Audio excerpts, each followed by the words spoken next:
He was on the floor right by the door, face toward the hallway, arms stretched forward and slightly out, like he'd fallen, or like he'd been crawling. Eyes open, alive. Normal pulse, normal breathing. I called the doctor anyway, out of procedure, no injuries. We got him back into bed. He didn't remember how he ended up on the floor. He didn't remember getting up. As I fixed his pillow, he looked at me and said quietly, "I managed to close my eyes." "You didn't." I asked him what he meant. He turned toward the wall. He didn't say another word. I filled out the incident report as resident found on floor, no signs of injury, returned to bed. Standard language. For cause I wrote, disorientation during loss of lighting. That could have been true. Dementia, darkness, panic. He got out of bed and fell. It's plausible.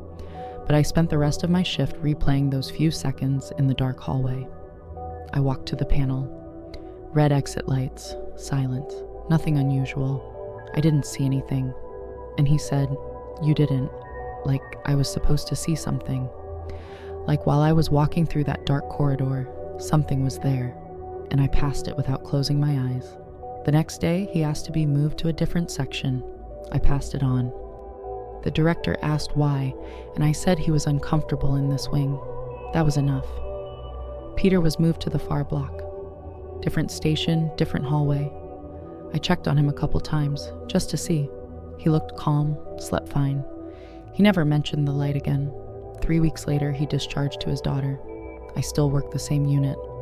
The hallway light in that section, I never turn it off now. Not at midnight, not ever. Once a coworker asked why. I said it helps with rounds. She shrugged and dropped it. At home, I always leave my hallway light on. I never used to.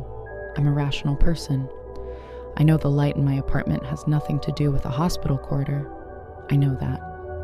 I even told myself it was practical, that a lit hallway makes it easier to get to the bathroom half asleep, that it saves me from stepping on the cat. Any normal excuse that sounded better than the real reason. I thought it would pass, that the habit would fade on its own, like habits do when you stop explaining them. It didn't. A few months ago, my breaker tripped in the middle of the night. I woke up in complete darkness and silence.